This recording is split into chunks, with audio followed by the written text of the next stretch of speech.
Session will now come to order. Please rise for the Philippine National Anthem.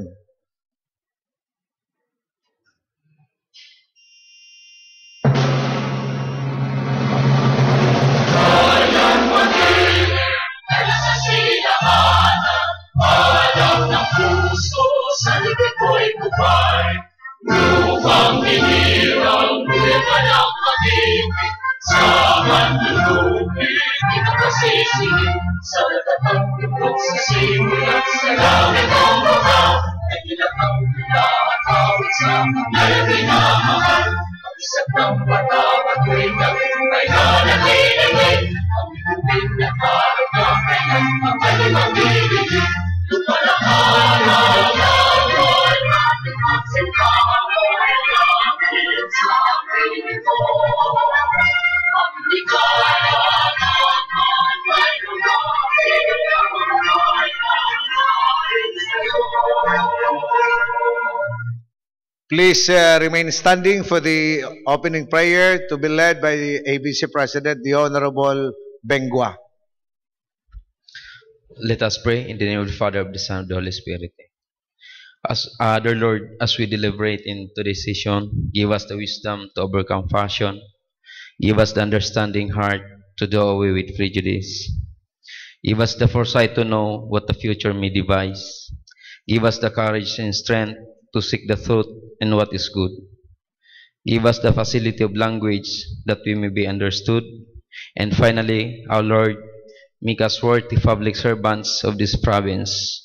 We deeply love and highly honor the province of Camarines Sur, the premier province of Bicol region.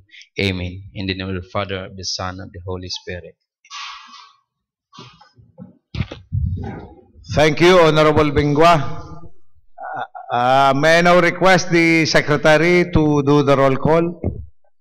Honorable Vice Governor Fortunato C. Peña. Present. Honorable Board Member Warren A. Senior. Honorable Board Member Romulo Hernandez.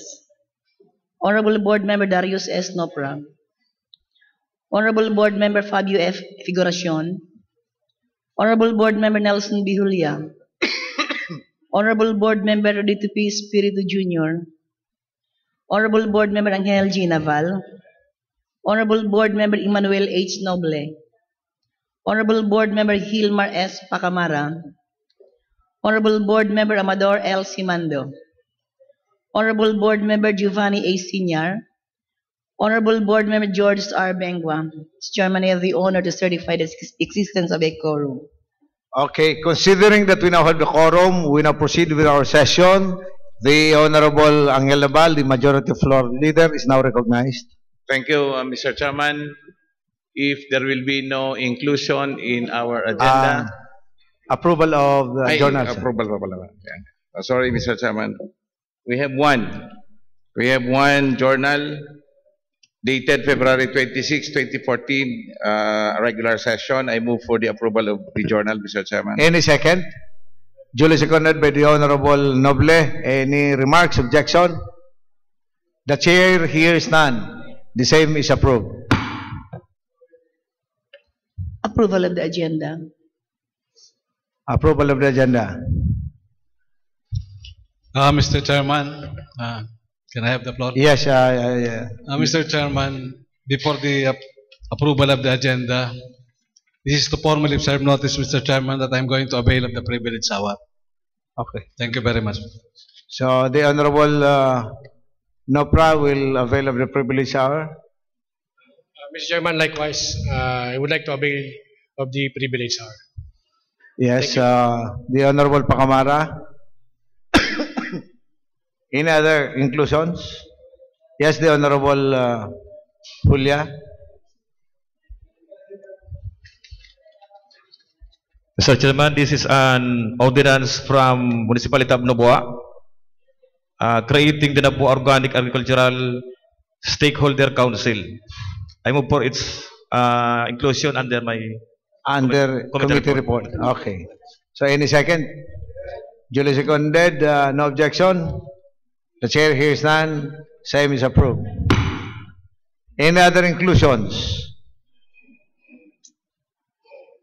If there is none, Mr. Chairman, if there will be no more inclusion in the agenda, I move for the approval of the agenda as amended. Any second? Duly seconded, unanimously seconded. The agenda for today as amended is hereby approved. Privilege hour. Privilege hour. Privilege speech of Honorable Nopra. The Honorable Nopra may now have the floor.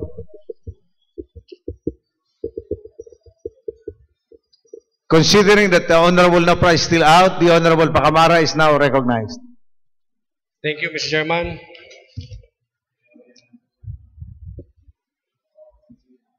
The Honorable Chairman, distinguished colleagues of this august body, friends from the media, employees of the provincial government, friends, ladies and gentlemen, a blessed afternoon to all of you. On the outset, I condemn on the highest term the merciless killings of 4 marginal gold miners in Barangay Gata, Caramoan, Camarines Sur, last March 22, 2014. Subsequently, however, whoever is behind this massacre must face the greatest punishment of the law. May they be annoyed now until the truth comes out by their respective conscience. Further, since day one, I have joined with the others showing sympathy to the families of the victims. You may not see me personally, nor my voice to yield, but my fervent and sincere prayers for the souls of the victims and justice for the families has been long and continuously undertaken by this humble representation. Finally, I am calling the attention of the investigating body, the prosecution, other concerned agencies, underscoring the provincial government of Camarines Sur, including this august body, and finally the courts of justice, that this case shall be given utmost attention, due course and expedite resolution, so that the cloud of doubt shall vanish and justice shall prevail. However, contrary to what others said, that my silence on the issue is a sign of skepticism on my part to speak against allegedly my new political bosses, but in fact, I did not. I was often interviewed by media here in Camarines Sur, and I sincerely aired my side. And even during the appearance of former Mayor Fermin Mabolo, the Sagip Kalikasan head, before the Sangguniang Panlalawigan's last week's regular session, it was me, this humble representation, who stood up and delivered questions on the matter. And what I did is for the purpose of Sangguniang Panlalawigan's knowledge of my personal information, and so the public may know the side of the Sagip Kalikasan, who are allegedly pointed out as responsible of the crime. However, I reserve a belief that such forum will not be ferret out to totally the truth wanting the other side.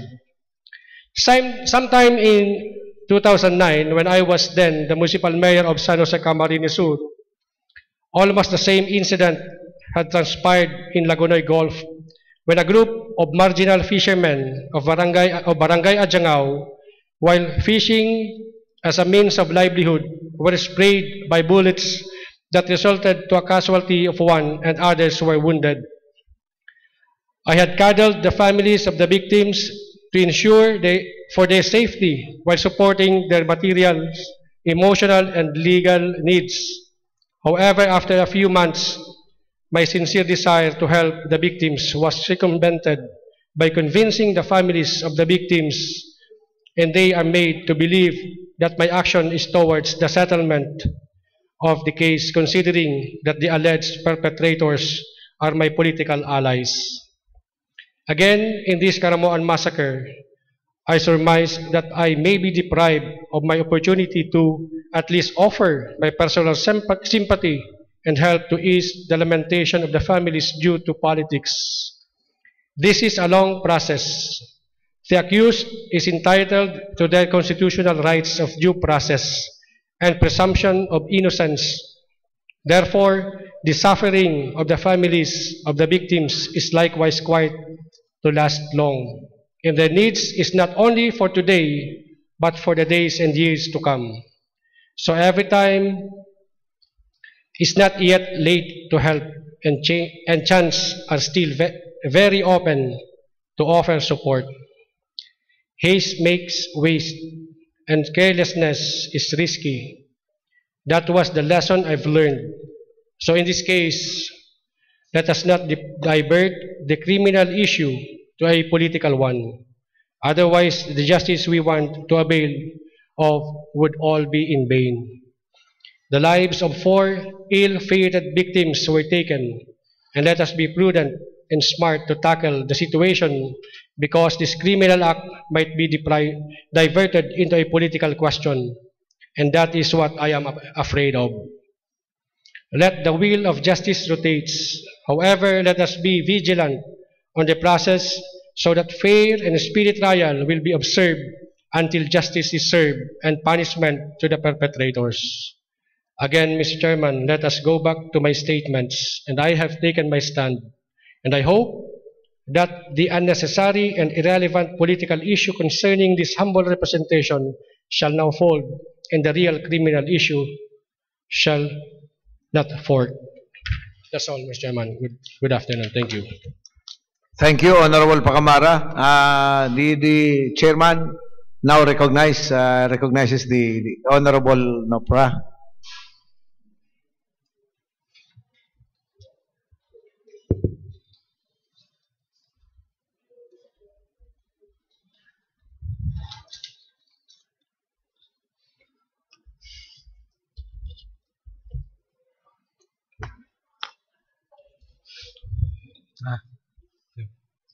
Thank you, Mr. Chairman. Mr. Chairman, the issue that I'm going to tackle this afternoon has something to do with the April 4 committee hearing, clarificatory hearing of the Committee on Ways and Means of the Sangguniang Panlalawigan of Camarines Sur. I, as a board member, Mr. Chairman, I was one of those invited to attend. Not only as a board member, but as a Libmanenyo, as a concerned citizen, Mr. Chairman. I was given the privilege to send several invitations to the concerned citizens of Libmanan, and I did so on the belief that it was an opportunity for all of us to voice out our opinion on the matter of a resolution approving tax ordinance number 1301, amending certain sections of tax ordinance number 05-01 or the Revenue Code of Libmanan, Camarines Sur. It was an opportunity, Mr. Chairman, for the people of Libmanan. Now, Mr. Chairman, but what did happen on that day? Now, Mr. Chairman, first and foremost, ako po, pirati kong pigigiramdam na ako membro kan Sangguniang Panlalawigan. And there are certain rules that has to be followed. Igwaning unwritten law, na maanan mo ang kairiba mo, pag-ingatan mo sinda, di mo sinda pagbastuson, di ka magtaram ng kontra sa inda. Sa lawig po kan record ko bilang provincial board member, parati po ako namamaan sa kairiba ko. Kung pwede man lang pag-urulayan sa luwas, Mr. Chairman. Dahil akong kapagalan, pag-abot sa Libmanan, Mr. Chairman. Tarog ka sa tax ordinance na yun ang mapipirwisyo po ang mga kababayan ko, ang mga tugang kong taga-Libmanan. Aram ko, naigo ko ng diretso, pinagadalan kong maray, aram ko po that this ordinance is so defective, Mr. Chairman, and this ordinance is anti-Libmanenyo. I consider this as pagabat, dagdag na parusa sa mga taga-Libmanan. So I keep on fighting, Mr. Chairman. Fight to the finish. Dahil po kumapon doon sa kundi ma-resolve ang isyong ini. Let us go back now to that date, Mr. Chairman. I was here and a handful. Some Libmaneños very much willing to participate on that clarificatory hearing. We were here on that day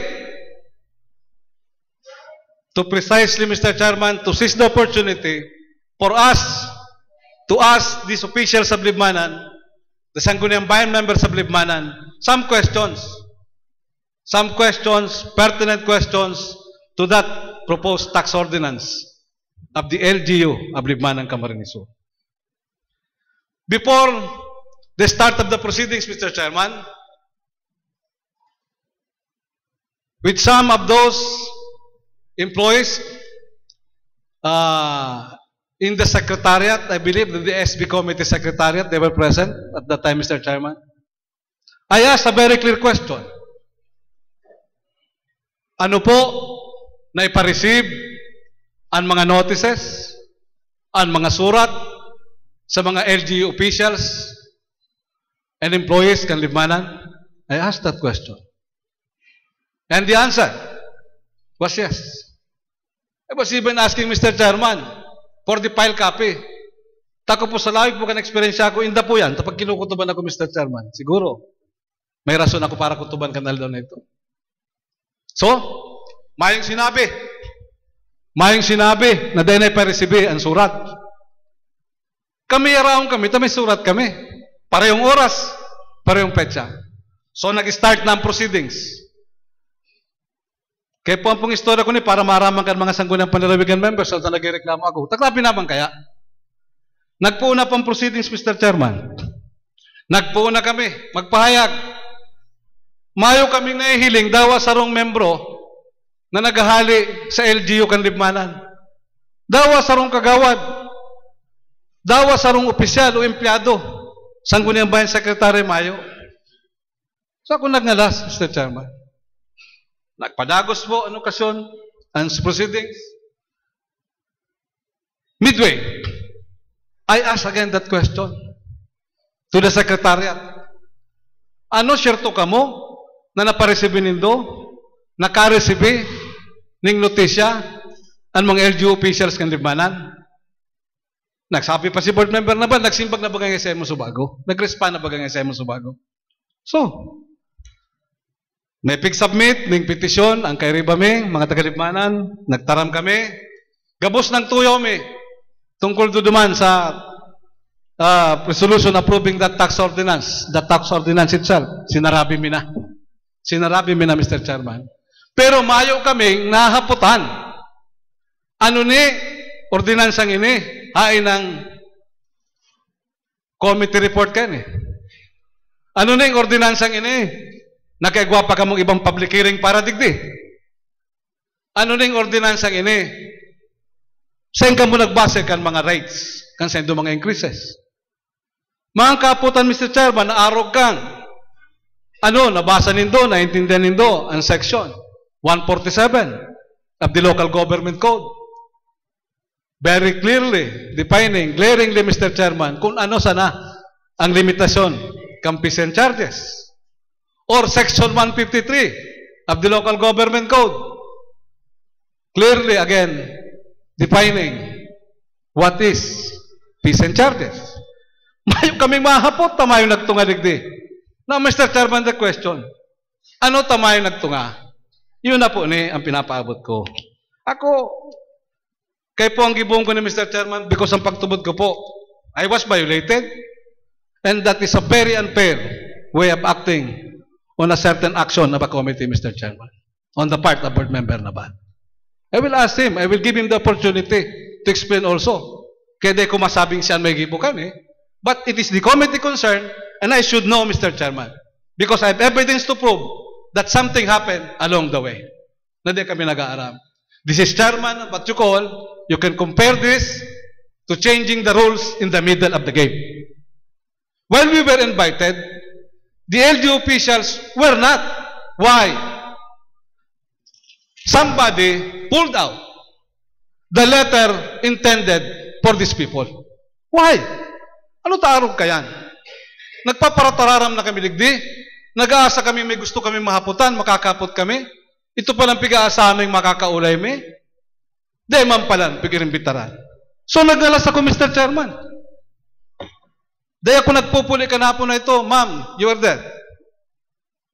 Sabi ko, I will not leave the Sangguniang Panlalawigan if you will not give me a copy of the file copy, ha? Kung sa'yo nagpirma, magpigpa-receive nito sa limanan. Mayo, naiptagtataw sa kuya. So what I did, I went to the Secretariat, Mr. Chairman. And lo and behold, Mr. Chairman, ini po ang nako ako. This is a copy of the logbook of the Sangguniang Panlalawigan. Mga communications, letters, in and out. So very clear, Mr. Chairman, ano po niya ang digdi? Sa page 270, igwa ng mga surat para kay Vice Mayor Romel Bulaong, para kay Jerry Tendero, Municipal Councilor, para kay Jesus Camara, Municipal Councilor, para kay Mr. Ariel Orino, Municipal Councilor, Mr. Alexander Mendoza, Municipal Councilor, Honorable Luis Cañete, Municipal Councilor, Mr. Armando Evangelista, the SP Secretary, all of Libmanan, Camarines Sur. Now, Mr. Chairman, on the next page, pick pull out hindi na ipadara. O ano taarong kayan, Mr. Chairman? Ako ako nagbabasol daw kasi na empleyado. Takon sinugo man lang. Pero ang gusto kong sabihin po, malinaw na maray. Dahil sinabi sa kuya, kan chairman sa committee, bago magpoon, na dahil ko na pinadaraan mga surat, duman sa mga masirimbag sendo, sa mga LGU officials. Dahil siya nagmanifest, Mr. Chairman, bago magpoon ang proceedings, na binawi ko na si mga surat, para duman sa mga LGU officials. Ni dahil siya nagpaliwanag, kana ko naghahanap na, kana ko naghahapot na, kung napasaya na, kung ano, na-notify si mga tagalibman na gusto mo yung makaulidigdi. Sakod na matapos kami, may isang sinabi, ito pala, pick pull out na.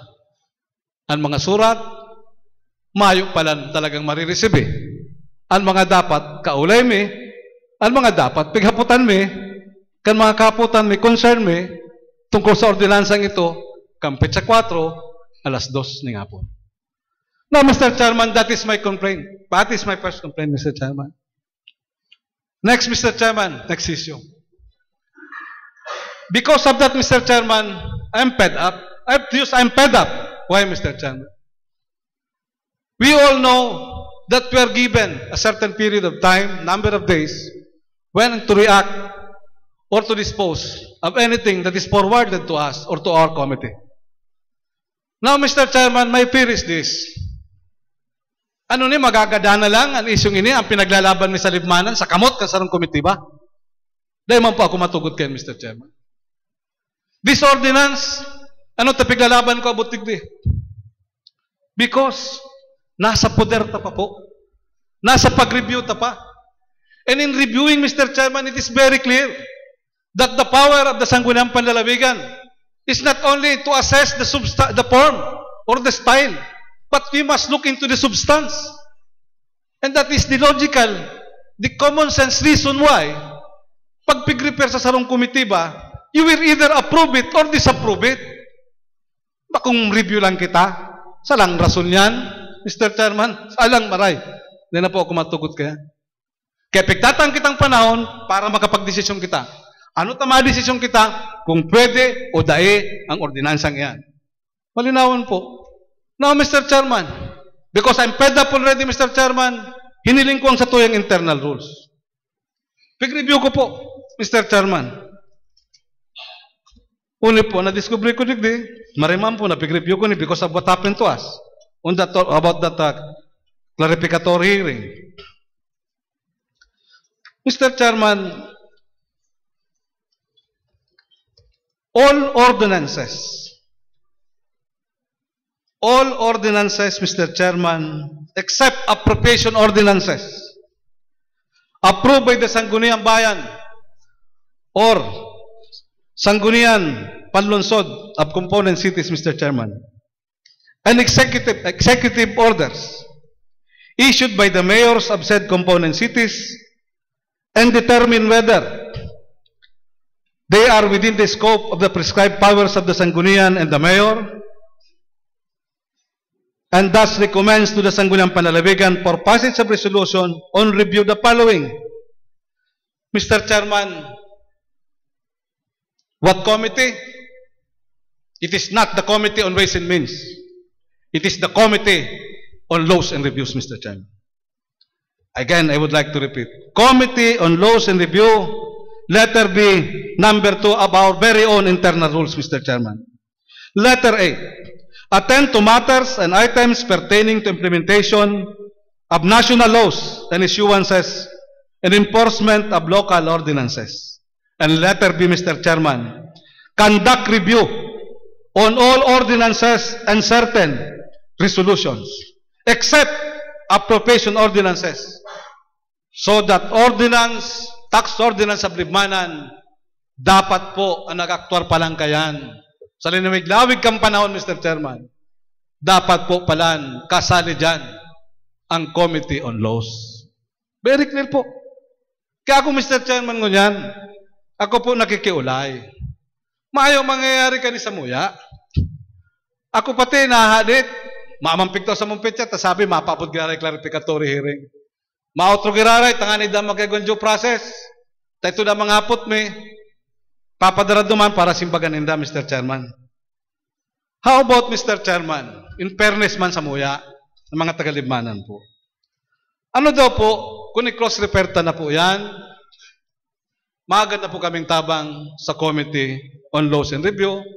Tan-araw po palang kayo na ordinansa po, dapat man lang talaga makadalagan sa Committee on Laws and Review, Mr. Chairman. Yan po ang sarong punto ko digdi. You have to settle this afternoon po. Then na po ako matugot na masabi pa man. Ako nagparalikay na ako, nagparamaan ako. Masabi naman, ma-clarificatory hearing. Luari na naman. Oh. Sakit yan. So, Mr. Chairman, I'm open. Hindi po magapot sa kuya. So, may reklamo sa kuya, magtaram. May problema yan. Ako talaga, agrabyado ko din kasi nangyari nga. Karog kaya. Sistema ta. So, you're done already. Okay. So, any reaction from the chairman? Nag-aaga po akong solusyon, Mr. Chairman. Yes, Honorable Hernandez.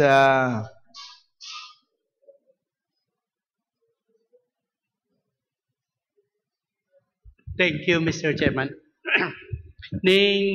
Pwede po ko, Mr. Chairman, magapot naman sa nag-privilege speech. Yes. What's the pleasure of the Honorable Nopra? May gusto lang po. All the time, Mr. Chairman. May gusto lang po kaya kung klararon. Magayunon ang privilege speech ni Board Member Nopra. Medyo maski ako, dahil ko kumbinsido kay itong mga nag-pull out. Tagaraw ka man nag-aasa may imbitaran, ito pala, dahil nakaabot si imbitasyon. Kaya lang, mas maray na, Mr. Chairman, kung okay lang po, maisiyan siya ito nag-pull out na ito. Thank you for that question. Board Member Romulo Hernandez, thank you. Let me answer that question categorically, Mr. Chairman. Ano po, yaon ligdi si Ma'am Babes? On maternity leave. On maternity leave, Mr. Chairman. Now, Mr. Chairman, hindi po kayo baka magsabi hearsay. Pero, according to Ma'am Babes, it was Board Member Nabal who told her na i-pull out, na rin na pagpadaran mga imbitasyon. And Board Member Nabal, he even texted Babes na dahil na ipadara si mga imbitasyon, may big bago siya kung ano. While po ang imbitasyon sa mga taga-Libmanan, naka-out na kabus. Naka-out na kabus ang samo. Mr. Chairman, may... Alat, Mr. Aning matapos, Mr. Chairman. Karapig susurugan na ako kanto. Dahil kami nag-uuhulay. Ako, ang gustong sabihin ko ng Mr. Chairman, dahil Mr. Chairman, araw po kayo, ako nagapot dahil kami nag-uulay ni Board Member Nopra, kundi ako kaya po, Mr. Chairman, ang intensyon ko lang, nag-uulay kami ni Board Member Warren, sisay niya ko yan, kasi hirak man kan pwedeng masahutan. Kasi gabos kita nag-i-speculate, sisay nag-pull out. Minsan nga, nag-iisip ako, baka niya ako sarong empleyado na sinusugo, isinot siya ako naglaog na dahil nagtubot, pinull out lang. Pero ang turutuan ng board member, Mr. Chairman, mayo kami nag-uulay ni board member Nopra tungkol dyan. Mayo man ko board, kung sisay nag-iisip kung anong aran, mayo akong gustong sabihin, gusto ko lang talaga Mr. Chairman, maklarar, tangari, hirak man kay itong sigitang bana-bana, dipisil bagay ang gabos kita nag-i-estimate na pwedeng sarong empleyado, pwedeng sarong empleyada, hirak man kan masasautan. Siyempre, kung data maklarar, ang pagkatapos po kay Neo, ang mangyayari, purong dakulang question mark, kasi ang mga pwede. Nahirak man na, ako may kong intention, Mr. Chairman, basta nagapot lang ko, dahil ko talaga aram. Kung aram ko lang na, kung sisay nga aram ka, hindi naman kumahapot. Thank you, Mr. Chairman. Okay, the Honorable Naval is now recognized. Thank you, Mr. Chairman. I reserve puta na subago at sa Kuyang Simbag kasi I don't think that I have to answer. This is the prerogative of the committee chairman and iyo po ito sa sistema. Now, gusto ko lang pong i-recall, I am supposed to report the tax ordinance, the amendment of the tax ordinance of the Libmanan, but Board Member Nopra asked favor na kung pwedeng i-table for at least 1 week. So, what we did is nagkaigwaning clarificatory. But before that, if I remember, and everybody remembers, na nagkaigwa po ng privilege speech si Board Member Nopra with 2 visitors. In fact, it was the Board Member pro tempore who presided.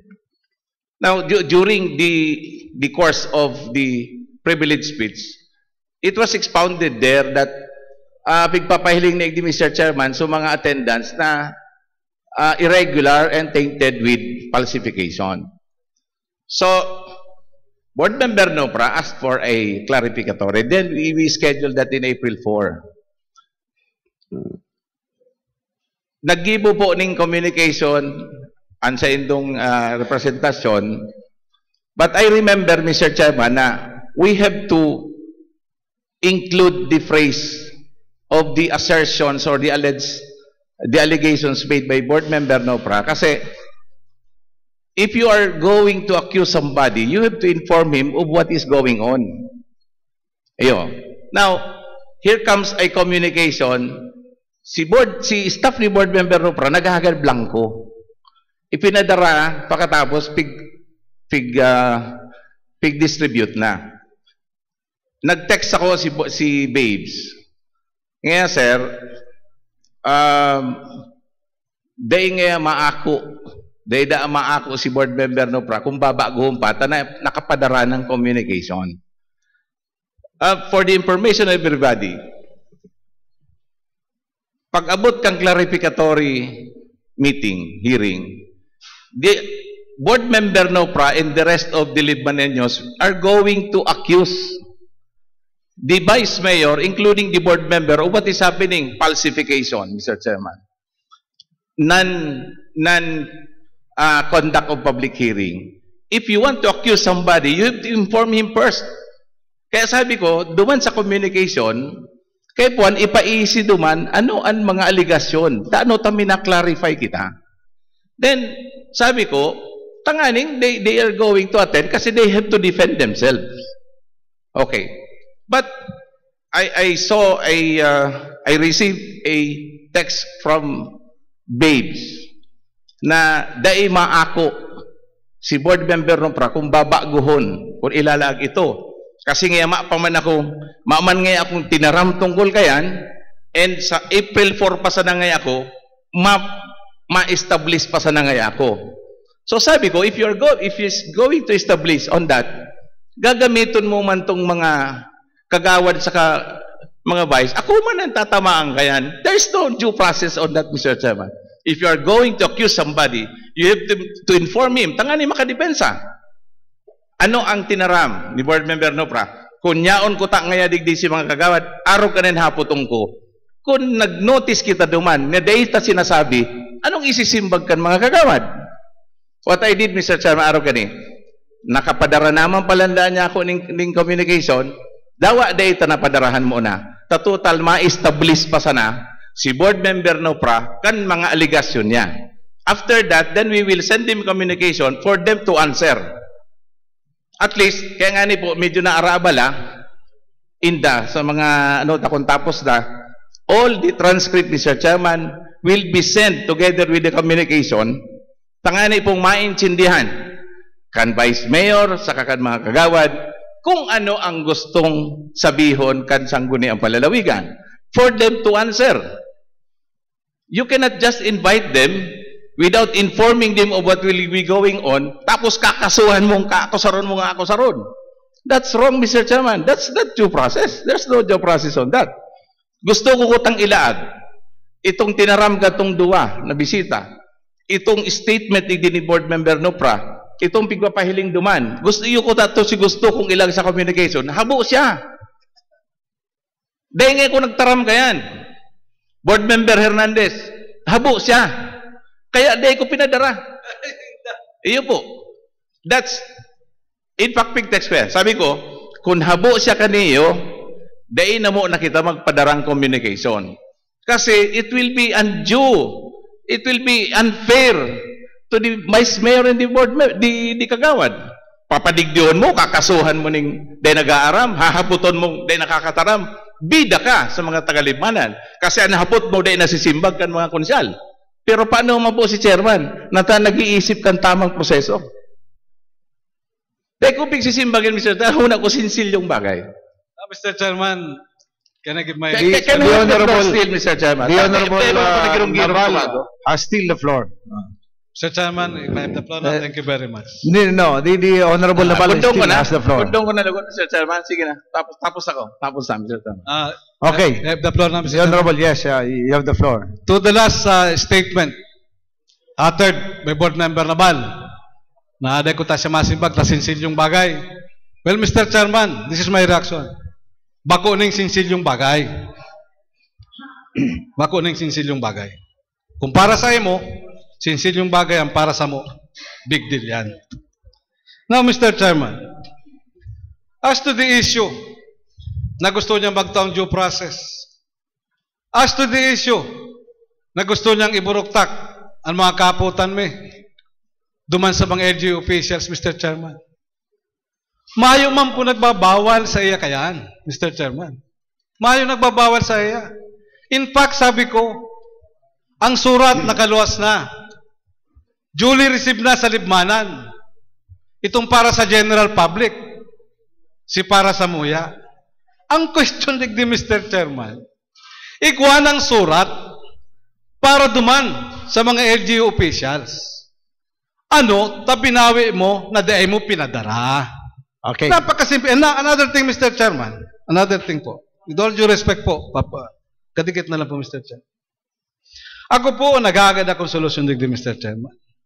Kaya nga inapod na clarificatory hearing, it is an opportunity for each and everyone, for the Libmaneños, for me, to ask questions to those who sponsored the resolution, to those who prepared the final copy of that ordinance, to the Sangguniang Bayan Secretary. Pero Mr. Chairman, kung ako nahapot, may kong intensyon na magsikat ako sa libmanan pag dahil na nakakasimbag. Pakung araw kayo ng punto. Ang piguro lang po nagdi hustisya para sa mga taga-libmanan. Okay. And sarong akto kan sarong board member na dahil niya dapat ginebo. Napakasimple, Mr. Chairman. Before the start of the proceedings, hinapot ko sa yan, sinsilyong bagay. Ano niya ako? Napaisyan mga taga-libmanan, LGU officials, because in fairness to them, ako si Buboy Nopra nagsasabi, in fairness to them, because I know what is due process, Mr. Chairman. Nagpasiguro kong hapot. Anong sabi? Iyo. Katangain na kang proceedings, Mr. Chairman, pasiguro pag-aray ko, tabo ko maging unfair sa mga Sangguniang Bayan officials kan libmanan. Ano talaga na padarahan nindo? Iyo na eh. Anong ginibo ni board member Nabal? Nagsabi siya, nagsimbag na ba ngayon sa imong committee ba? Dapat po, there and then, he was given 2 opportunities. Two opportunities, Mr. Chairman. On my first question, he should have informed us already na I changed my mind, pig-pulled out ko si mga imbitasyon. On the second opportunity, Mr. Chairman, when I reiterated, inulit ko, Mr. Chairman, that question ko na pa-receive talaga. He should have told us there and then na mayong maabot tigde, taday ko naman pinaimbitaran. As simple as that, Mr. Chairman. Okay. Oh. At least he admitted na siya nag-pull out. And that's correctly, Mr. Chairman. Now, Mr. Chairman, for my townmates, this is because this is an injustice against the Ribereños. Ano po ni Mr. Chairman? No rin yung matatapos. So, Mr. Chairman, kung pwede po, patabangon na po ang Committee on Laws na para man talaga ni sa Committee on Laws. Okay, we'll settle that later. Thank you, Honorable. Thank you very much, Nopra. Mr. Chairman. 1 minute recess. We would like to acknowledge our visitors from the province of Samar. We have here the Honorable Beethoven Bermejo from the 2nd District, Samar.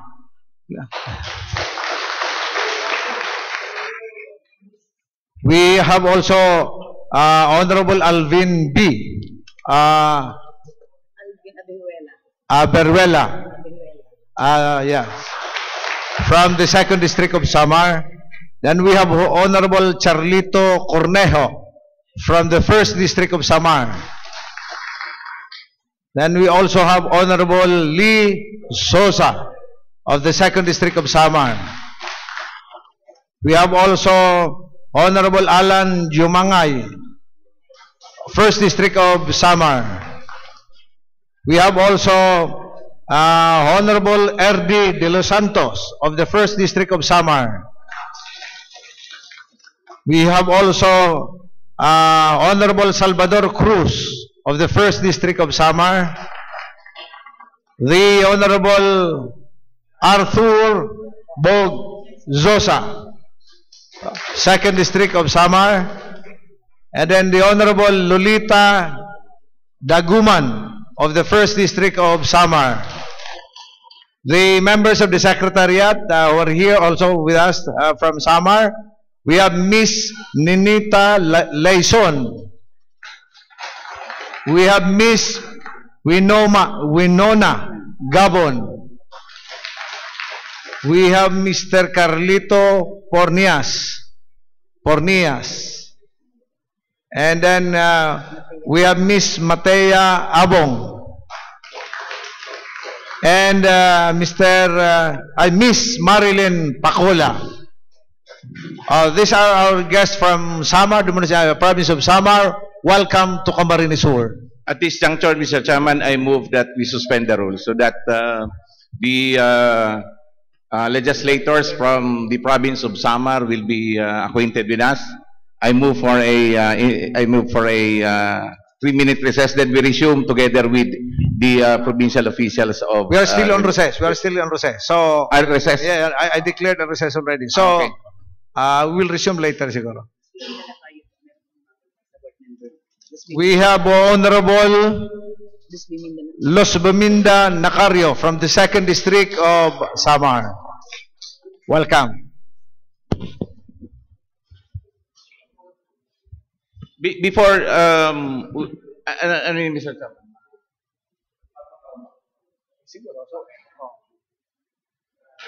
Mr. Chairman, we would like to ask one legislator, one board member from the province of Samar, if you can extend some greetings and information. Why are you here or for a visit?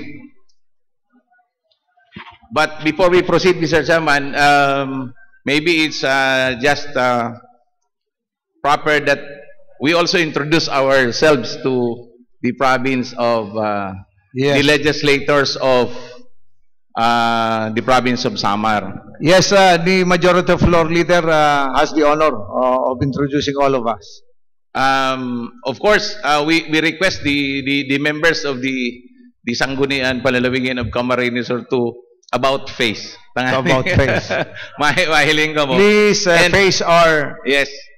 I would like to first introduce my friend board member Darius Nopra from the municipality of Libmanan. the rice granary of the province of Camarines Sur. And of course, pwede, about face. Please face our visitors, the honorable members.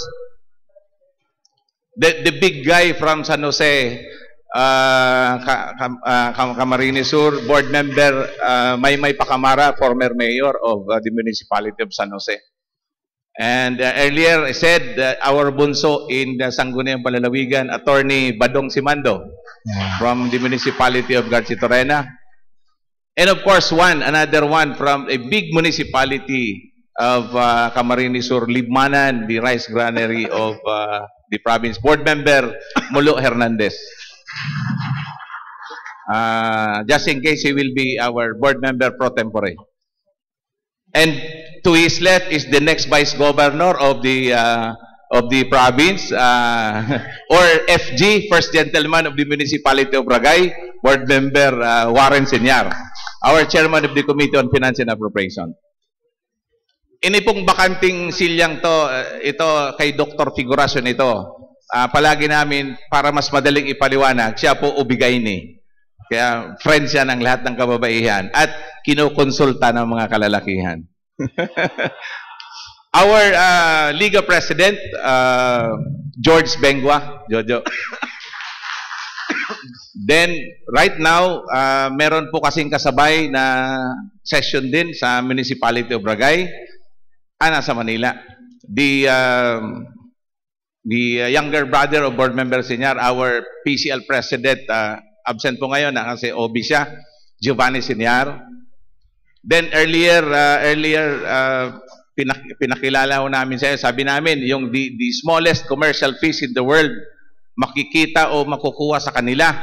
So pag kumain kayo ng prinitong ganon, you will be eating thousands of that per subo. Kasi pinakamaliit, mata lang ang makikita mo. And he is the lone representative of the municipality of Buhi, board member Emmanuel Noble. Kausap na ang DepEd niyan sa kanya ng K-12. Magdadagdag yung school niya. And of course, kung makita niyo yung mga malalaking tarpaulin dyan, yung mga tarpaulin, yung mga malalaking dyan, and pumunta pa ko sa SM, mas times 500 times ang mukha niya, siya po ang in-charge dyan, ang aming pong board member Nelson Julia. In fact, may plano pumunta hanggang Samar maglagay ng mga outdoor tarpaulin. And ang amin pong in love na board member, no, about face sabi. No. Ang aming board member Runito Espiritu. He is the third in the family. Yung father niya, yung mama niya, tapos siya, all board members in the province, straight. Then, ako na po, board member Angel Nabal, ang majority floor leader from Calabanga Municipality. The long reigning board member. Kasi po, nagkita na po tayo doon sa Santa Margarita in Samar. Santa Margarita is just neighbor of Calbayog City. Palagi po ako doon sa Samar.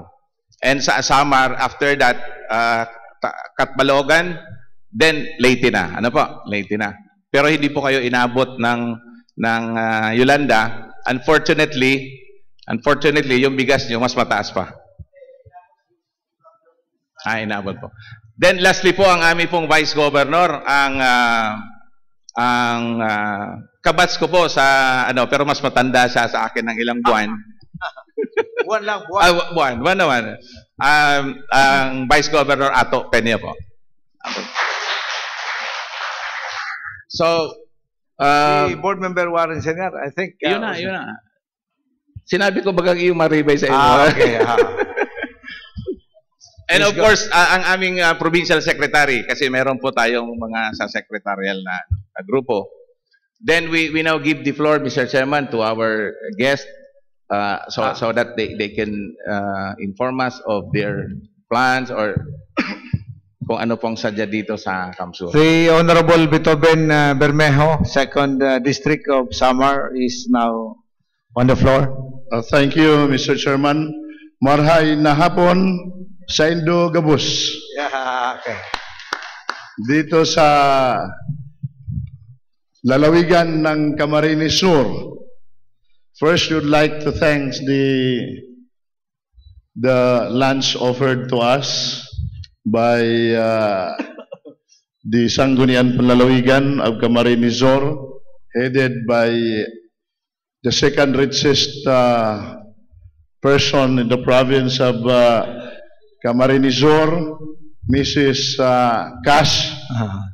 Kulang lang ng age para maging segundo mayaman sa provincial treasurer. Actually, we sent a communication 2 weeks ago from the office of the Vice Governor of the province of Samar. And that communication that includes the itinerary of travel was addressed to the office of the governor. So I don't know if the communication that was sent through LBC reaches the office of the governor of the province of Camarines Sur. Anyway, we pursue our travel, presuming that that communication was properly received by the office of the governor.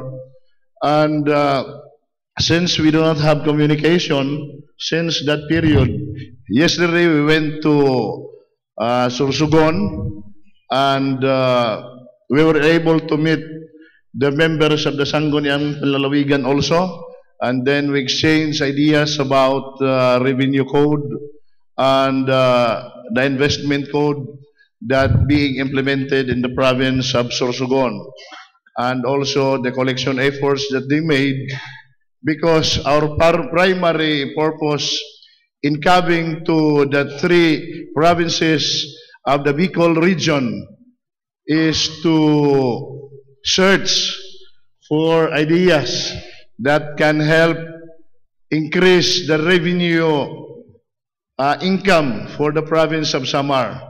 So we agreed, the members of the board and the vice governor agreed that we should go out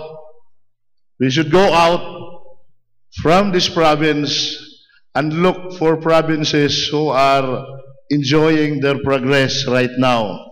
So one of the 3 identified provinces was Sorsogon, Camarines Sur, and the province of Albay. So kahapon po nandoon kami, and then we convey also our heartfelt gratitude to the province that about their help, their support in the victims of the Yolanda super typhoon that hit mostly the 2 municipalities of the province of Samar. So we are here primarily to request, probably we'll be discussing with Mrs. Cass, if we can ask a little time of your financial managers, especially the provincial treasurer, the provincial assessor, or the budget officer, who can probably share with us the procedure, the proper implementation, and the contents probably of the revenue code that you are practicing in the province of Camarines Sur, including your investment code if you have right now. We are very thankful also to your provincial secretary for her effort to provide us a copy of some of your very important ordinances that might be able to help us in making those effective laws to come up with a good collection efforts in the province of Samar.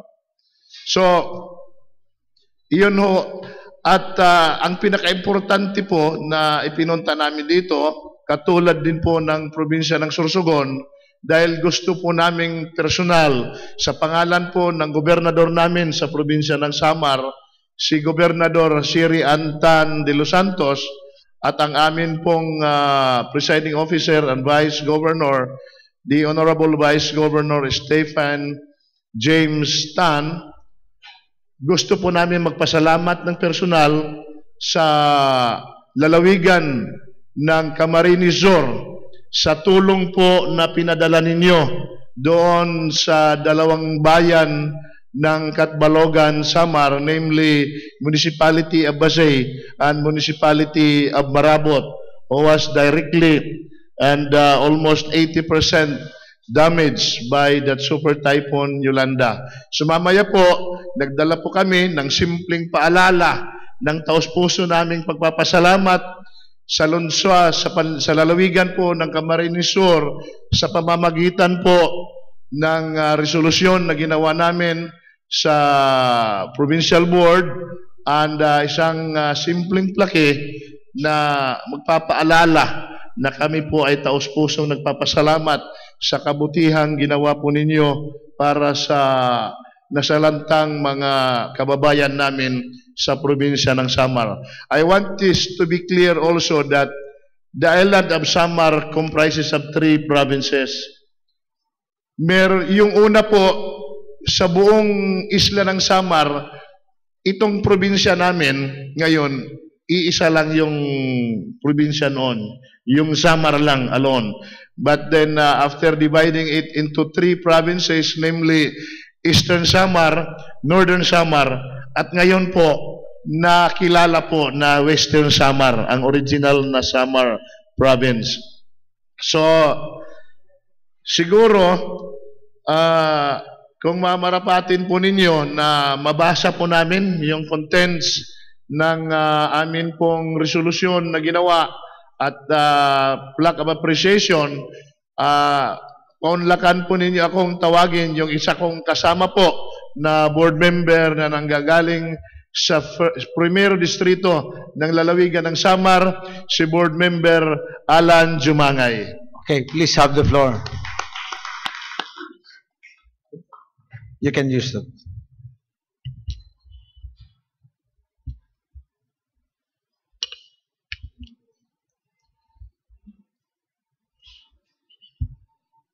May I read to you the contents of this resolution?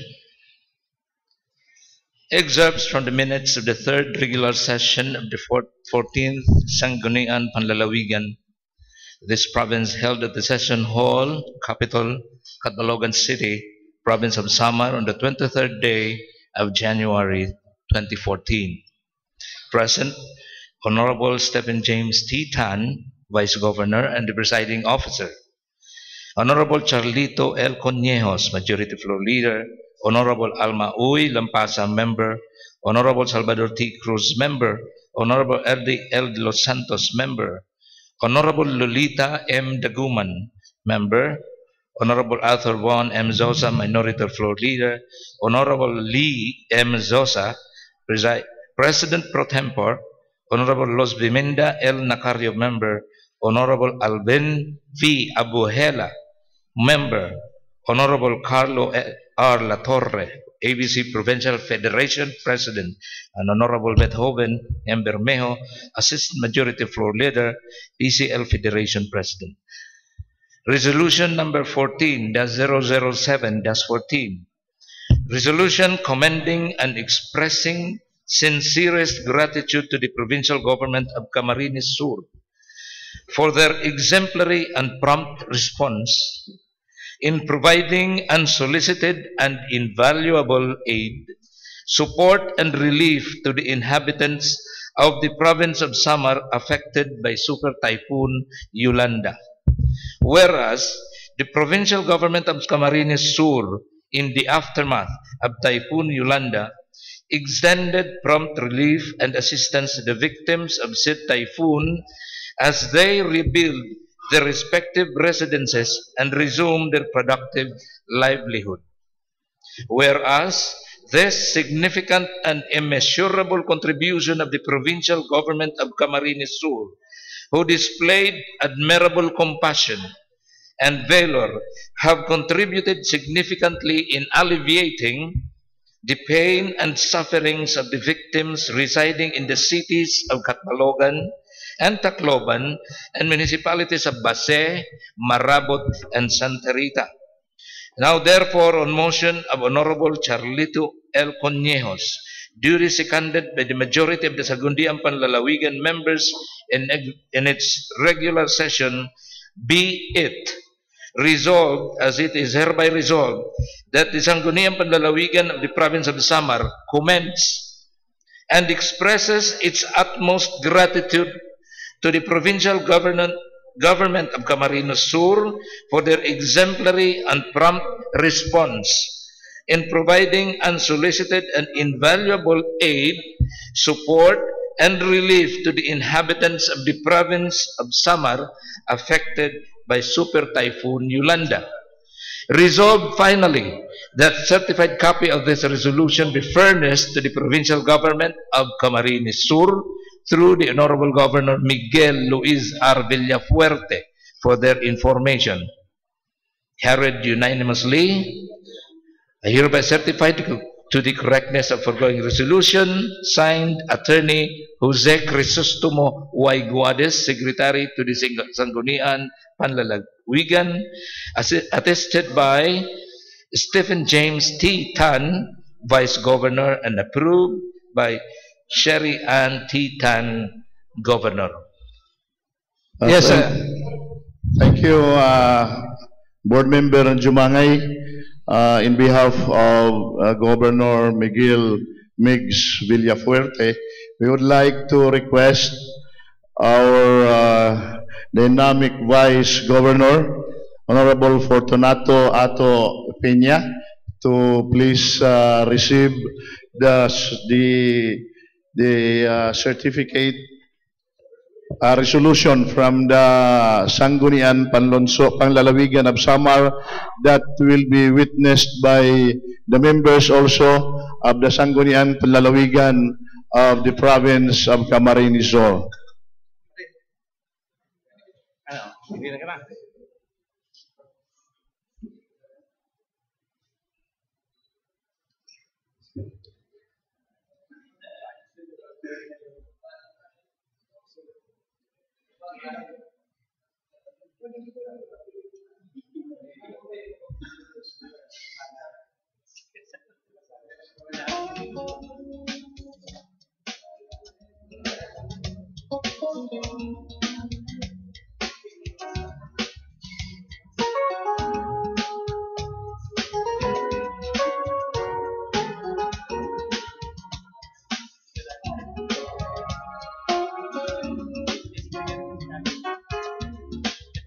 At this time, I would like to request the Honorable Alvin Abuela to read the contents of the plaque of appreciation, again for the province of Camarines Sur.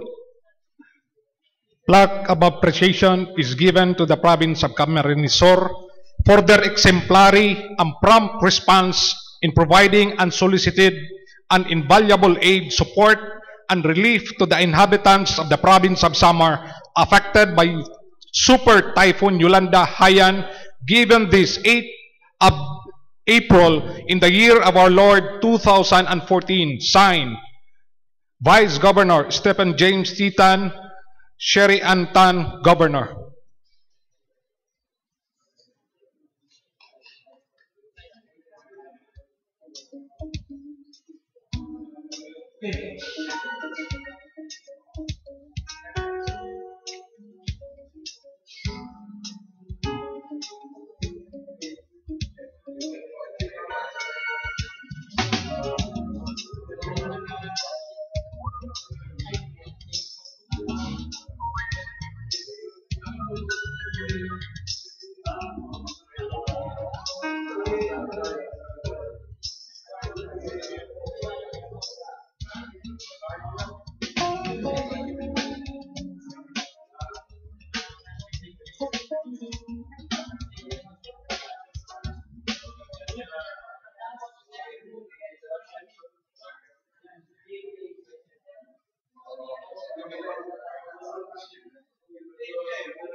Nagpakuha kami ng konting snackan.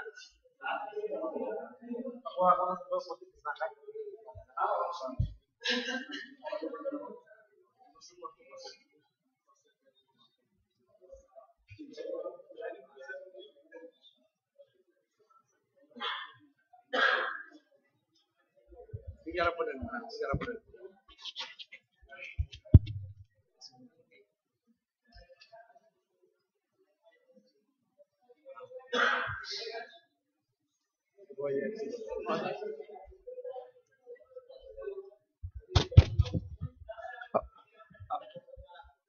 Session will now resume. Mr. Chairman, I move for the referral of 5 items under review of municipal and city resolutions and ordinances as marked, Mr. Chairman. I move for it. So all items for review are hereby referred to the concerned committees as marked. Mr. Chairman, Yes, so what's the pleasure of the Honorable Nobra? all due respect to the distinguished gentleman from Calabanga, Mr. Chairman, I was about to sponsor a resolution a while ago, but indifference and sa mga minamahal po natin mga bisita, Mr. Chairman, i-include na lang po para may solusyon duman sa business of the day. Okay. Business for the day. This is a resolution, Mr. Chairman, earnestly requesting the Sangguniang Panlalawigan, Mr. Chairman, to cross-refer to the Committee on Laws and Review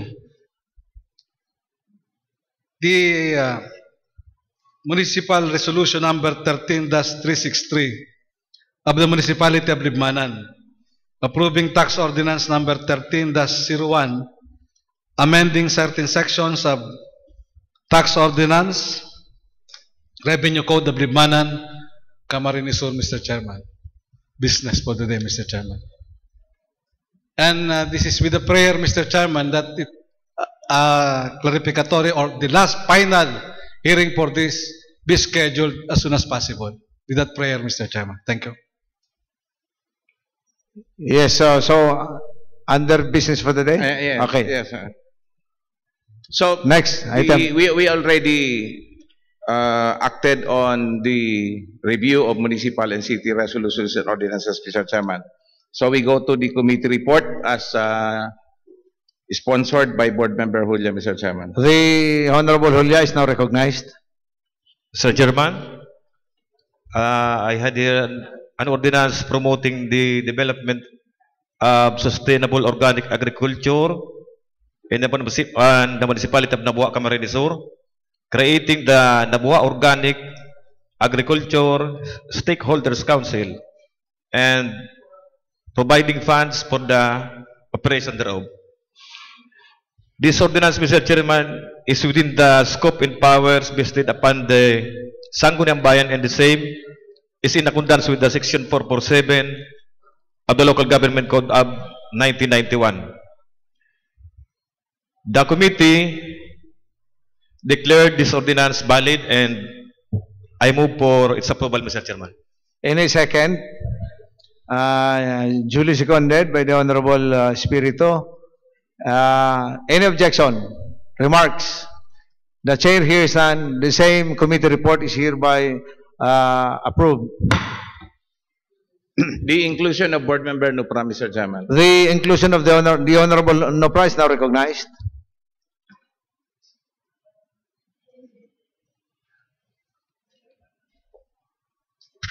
Thank you, Mr. Chairman.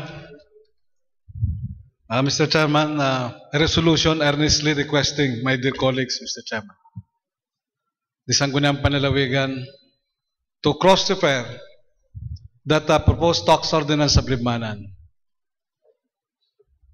My intent, Mr. Chairman, the rationale for this is my earnest desire that this be finally be disposed of, be resolved by the Sangguniang Panlalawigan. And the only way now na nahihiling ko po is for everybody to now help me, especially the Committee on Laws, Mr. Chairman. So, Mr. Chairman, that is a motion. Any second? Duly seconded by the Honorable Pacamara. Any remarks, objection? The chair hears none. The same resolution is hereby approved. Next item. Other matters. Mr. Chairman, with regards to our fourth regular session, which is, as we agreed upon, will be on April 29, may we ask whether we are going to conduct a joint session with the province of Catanduanes? This is in relation with the tourism link between Camarines Sur and Catanduanes. Do we have negotiations with that, Mr. Chairman?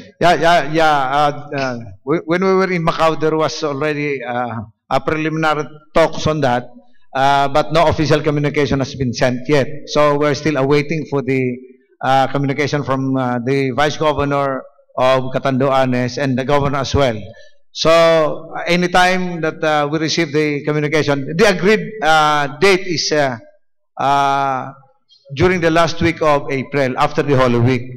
So we're just awaiting as to the exact date. I think the two governors will be joining the joint session because we'll be talking about the tourism development in Catanduanes and Caramoan. So maybe it will fall on that date. What about the venue, Mr. Chairman? Where it will be? Is it will in be Catanduanes? It will be in Catanduanes. So we will pass so we through will be going to we will all be going to Catanduanes. We'll pass through Caramoan so that we'll be see the area where the reports will be constructed. Okay. So, Mr. Chairman, for the meantime, we schedule our regular session on April 29. However, this can be changed depending on the arrangement to be made between Catanduanes and Camarines Sur. So yes, tentatively we're scheduling it on April 29. The same time. Okay, same time. Yes, Mr. Chairman. Kasi for the information of the body, during our last session, Mr. Chairman, there will be a 10 pairs of boxers will be presented here, Mr. Chairman.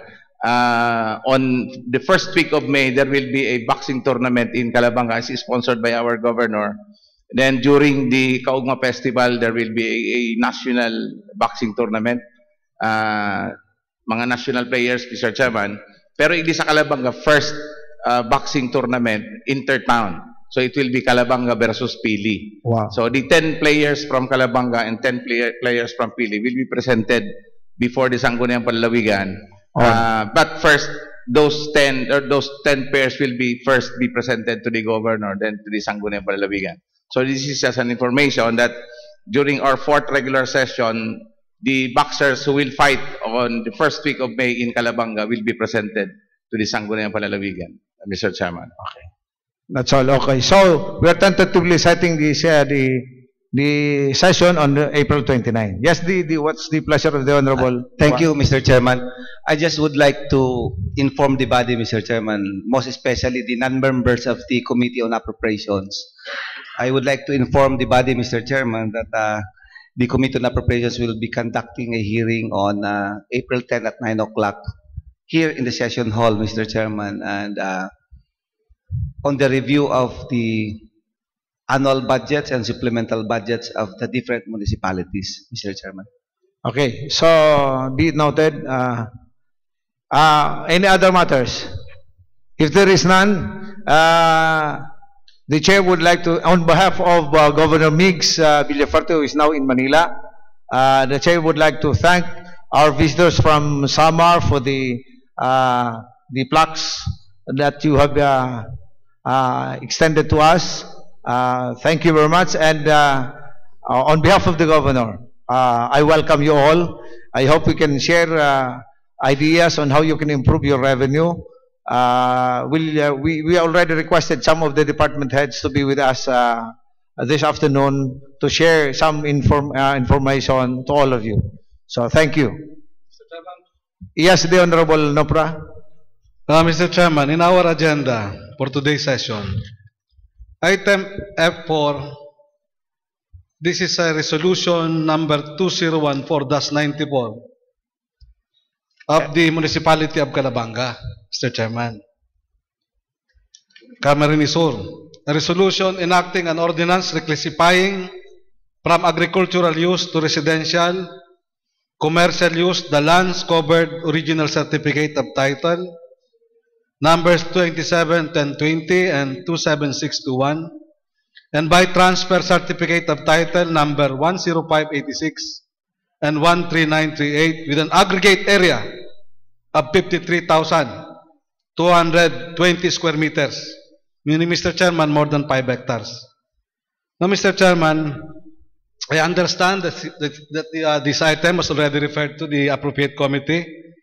And may I suggest, Mr. Chairman, since I am the Vice Chairman of the Committee on Land Use of the Province of Camarines Sur, that the following, Mr. Chairman, that we request that we notify these people that we need them very badly, since I have to ask them some questions regarding this ordinance, approved ordinance of Calabanga, Camarines Sur. I would like to request, Mr. Chairman, that the following persons be invited. The MPDC of Calabanga, the punong barangay of that barrio where this property is located, and also, Mr. Chairman, number 3, the chairman on the Committee on Land Use of the Municipality of Calabanga, I think it's Kagawad Insilia, the Sangguniang Bayan Secretary, and from the Department of Agriculture, Mr. Chairman, of the Municipality of Calabanga. And also, Mr. Chairman, this is due process, Mr. Chairman. I'm now telling them what to bring to the Sangguniang Panlalawigan. Copy of the notices sent to the adjoining owners of that property, Mr. Chairman. File copy of the notice when it was sent to the different municipal officials, barangay officials, and people of Calabanga, Mr. Chairman. That's all, Mr. Chairman, for the scheduled committee hearing at the Sangguniang Panlalawigan. My only intention, Mr. Chairman, to my mind, ang sarupong transaksyon araw kay ni dapat malinaw sa Sangguniang Panlalawigan. Kung ini naintindihan na maray, o nakapartisipar ang mga tao kang Calabanga. Thank you very much, Mr. Chairman. Is this the land intended for the hospital? No. I haven't, Mr. Chairman, ipapadara pa sa nisa committee, so we will appreciate that later on. Okay, Mr. Chairman. I don't know, Mr. Chairman. My request is tama sana. Okay. Once there is a scheduled committee hearing for that, for this ordinance, Mr. Chairman, Well sinabi ko noted. po si mga dapat imbitahan. Well noted. Well noted. Thank you. Okay. So, thank you. Any other matters you'd like to discuss? If there will be no more matter to be discussed, Mr. Chairman, I move to adjourn. In a second. Duly seconded. Session is adjourned. Thank you very much. Good afternoon. God bless you all.